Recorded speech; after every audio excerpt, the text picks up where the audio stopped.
Some congratulations for me. Aku, siapa yang mau lanjutin ya. Revisi jangan lupa. Jadi sekarang aku lagi revisi ya. Revisinya sebenarnya dapetnya revisi minor sih ya, dari revisi proposal ya. Tadi tuh minornya tuh minor rasa nambah subbab gitu loh di bab telaah pustakanya gitu. Ya gimana ya, kan revisi kan selama dapetnya 2 minggu tuh. Ini udah H+15 sih guys. Setelah berapa-dapat mencari, ternyata ada di sini guys. Yang dicari ada di sini. Nah, setelah lihat bab 2 ku ini revisi ya, aku punya pertanyaan nih. Jadi kan sekarang aku mahasiswa FK nih, kedokteran. Nah, aku nih mahasiswa kedokteran, mahasiswa hukum, apa mahasiswa psikologi gitu.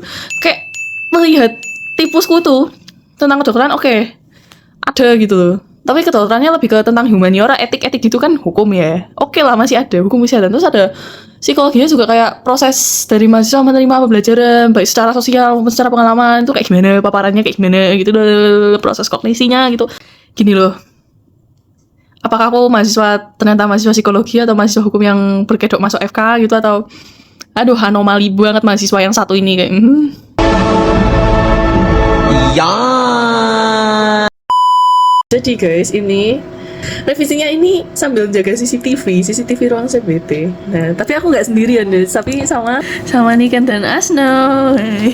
Nih CCTV. Nah, jadi kalau misal kalian joget TikTok tuh di depan ruangan CBT itu auto viral. Cobanya di tengah ada ujian gitu, nanti ketawa sih yang bagian ngawas CCTV. Kan aku udah konsul ya, bimbingan lagi buat bab 2 aku ya. Ternyata setelah aku baca berkali-kali, bab 2 itu tuh kayak kok sama kerangka teori itu ya deskripsikannya seperti harusnya ada subbab kecil, tapi nggak ada di punya aku gitu loh. Maksudnya nggak ada di punya aku tuh kayak satu paragraf bahas tentang misalnya tentang persetujuan tindakan gimana, terus paragraf berikutnya itu bahas tentang dasarnya itu ada di mana, bawahnya lagi tuh elemennya ada apa aja, terus aspek pasiennya itu kompeten apa enggak, maksudnya menyetujuinya keputusan gitulah ya. Nah ya gitulah, ternyata aku harus merombak bab 2 ya. Ini butuh konsul lagi sih. Kalau sama Dosbing 2 udah approve, rombak aja. Ini butuh confirm sama Dosbing 1 gitu. Kayak indahnya revisi yang minor rasa mayor ini. Jadi kan kemarin bimbingan tuh sama dosen bimbing 2 gitu. Nah gini ngarahin, ayo cepet bimbingan sama dosen pembimbing 1 gitu. Nah bab 2 kan aslinya ada subbabnya tuh ada 4 kan ya awalnya sebelum ujian. Terus pas revisi itu tambah 1 subbab. Nah ternyata subbabku ditipus jadinya seperti ini. Nih, apa coba ini? Lu tahu kenapa? Soalnya dosen pengujiku pas aku ujian itu dosen pengujinya bingung kayak ini kerangka teori gimana? Terus juga di proposalku tuh dicoretin itu di bagian kerangka teori, jelasin. Ya, kenapa baru sekarang aku paham gitu? Ternyata masukan dari dosen penguji itu masuk akal gitu. Gue kira cuman oke, itu bisa di-ignore aja. Ternyata masuk akal gitu. Aduh, otakku ya, Dok. Maafkan mahasiswa anomali yang satu ini ya. Aduh. Jangan ditiru. Oke guys, the moment of truth, saatnya rombak tipus gitu. Nanti jangan lupa aku. Awalnya bahas ini dosen penerawat, tujuan tindakan kesehatan, terus ini ya proses belajar pengetahuan ini. Nah, teori, konsep, hipotesis. Oke, the moment of truth, saatnya refresh. 1, 2, 3. Cara hasil refreshnya jadi seperti ini tipusku. Mantap gak sih? Ya sudah, saatnya revisi rombak bab 2. Jadi di posko kita lampu mati, sekarang jam 7 malam. Dan ini kondisinya lampu mati. Dan aku lagi revisian. Setelah beberapa hari, revisi konten bab 2. So guys, aku ngasih kabar gembira kalau aku sudah selesai merevisi tipusku. Ya, bisa selesai. Ya ampun. Tahu nggak sih, bahagia banget tinggal cek typo terus keterangan gambar. Habis itu minta ACC. Happy banget ya, Mon. Bahkan sampai izin pulang dari lokasi KKN di minggu ketiga buat ngurus revisi proposal. Selamat pagi. Selamat hari Selasa, guys. Nah, terlihat wajahku masih wajah-wajah baru bangun. Ya, di 8:30 ini, sekarang aku mau siap-siap ke kampus dan juga jangan lupa baca-baca lagi itu proposal. Kenapa? Kalau enggak, ya kira-kira ini apa, Nat? Paham kan? So guys, aku menyendiri di lantai 1 buat baca-baca proposalku. Ternyata meskipun sudah update terakhir di tanggal 11 Agustus ya, masih ada yang harus aku revisi. Kayak apa ya, inilah akibat kalau file proposal gak di print-print. Nah, kalau gak di print-print itu hawanya kayak pengen revisi mulu gitu guys. Paham gak kalian? Aku habis bimbingan revisi. Ya sebenarnya kata-kata aku tuh kayak bridging-bridging ya. Kayak bahasa Indonesia aku tuh cukup dipertanyakan gitu guys. Paham gak sih? Doanya semoga proposalku ini lancar sampai skripsi dan sesuai sama di kontenku yang sebelumnya. Siapa tahu bisa masuk jurnal Scopus. Gitu guys.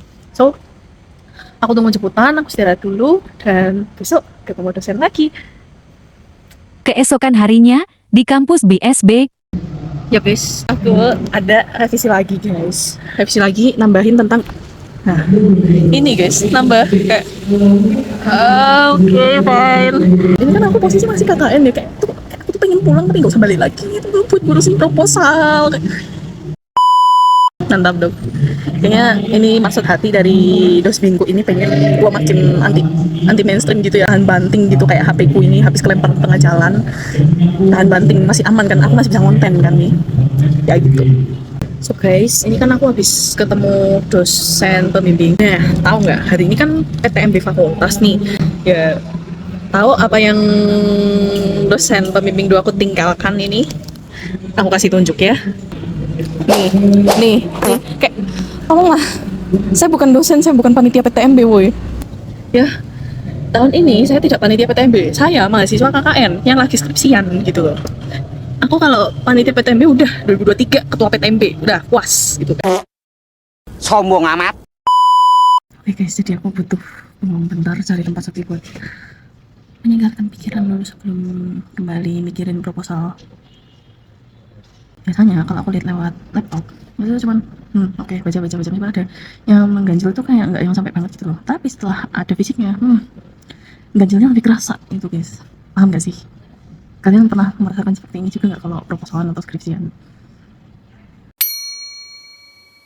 Guys, kabar baik. Proposalku udah 98% jadi. Tinggal sekali bimbingan lagi sama dosen 2. Terus selesai, tinggal tanda tangan. Terus minta kelaikan etik. Nah, jadi sekalian review ya.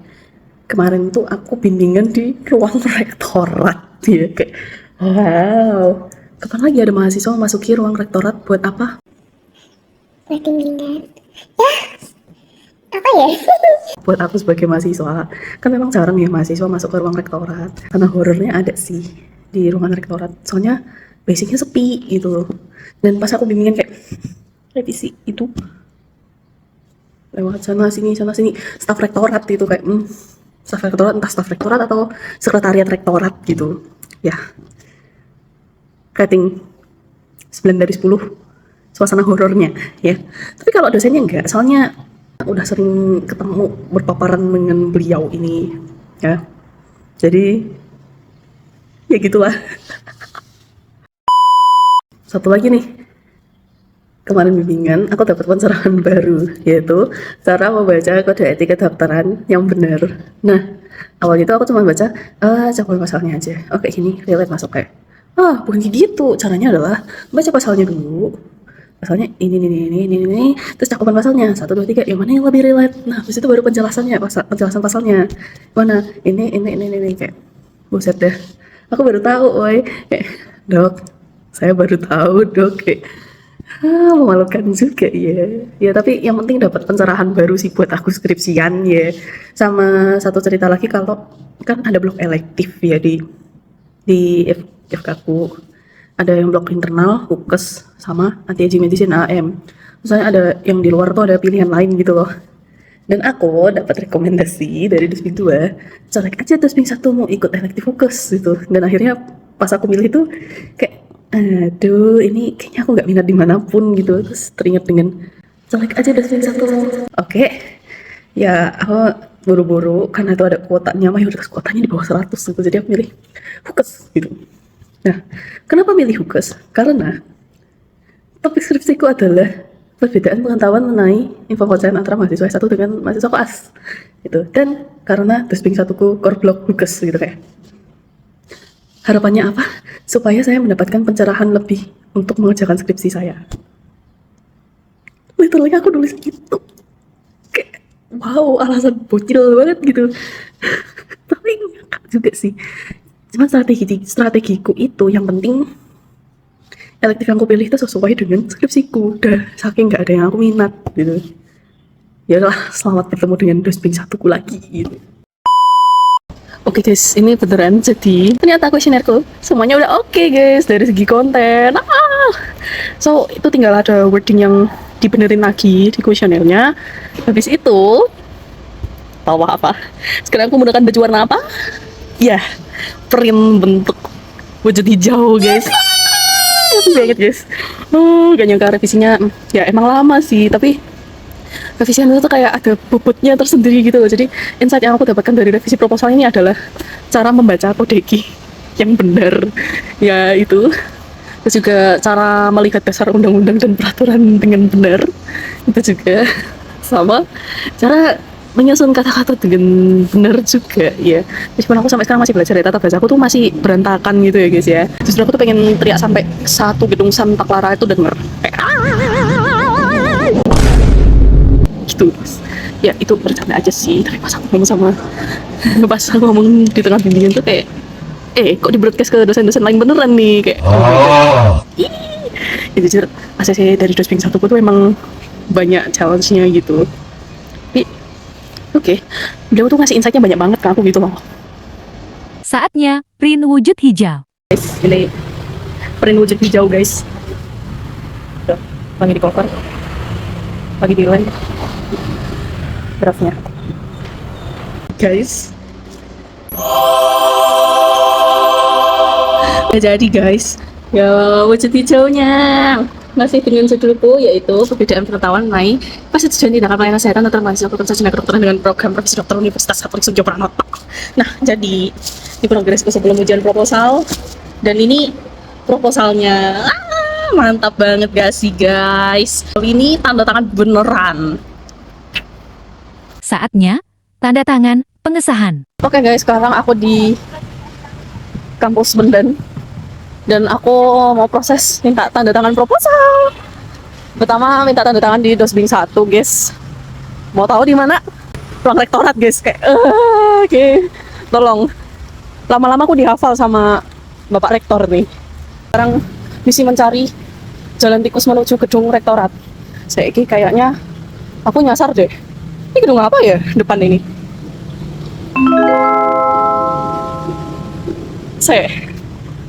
Bentar ya, ini kan gedung ini. Gedung apa coba? Antonius sih. Ya masuknya nggak lewat sini deh. Lama ya. Guys, nyasar guys. Ya udahlah. Apa ya? Ya maaf ya, ini kedua kalinya aku ke ruang rektorat. Jadi yang pertama kali aku ke ruang rektor tuh aku diantar sama adikku. Ya maaf nyasar. Kalau sendirian kayak ya saya bukan penghuni kampus Benden sih ya, aku penghuni kampus BSB gitu. Saya mahasiswa sendiri guys di ruang rektorat ini. Ya. Buat. Ya. Semoga lancar. Guys, udah satu tanda tangan. Mantap. 3 lagi, saatnya hubungi dosen penguji. 2 tanda tangan dari dosen pembimbing udah tanda tangan semua, tinggal tanda tangan dosen penguji sama dekan. Akhirnya selesai juga guys. The next day. Ya guys, tebak aku bersama siapa? Bersama ini. Hai guys, aku sudah dapat 2 tanda tangan nih dari dosen pembimbing. Sekarang waktunya menunggu dosen penguji. Udah 3 tanda tangan guys, kurang penguji 2 sama dekan guys. Mantap. Semangat guys. Menghubungi penguji 2. Tanda tangan dosen penguji udah semua guys. Habisin tanda tangan dekan guys. Situ selesai. Nah, sekarang wujud hijauku ini sudah dapat tanda tangan lengkap dan saatnya Katsuin kelaikan etik ya. Keren banget sih, perjalanan 2 bulan, revisian, proposal ya. Jadi sampai di sini vlog yang penuh dengan drama revisian. Pantau terus perjalanan skripsianku.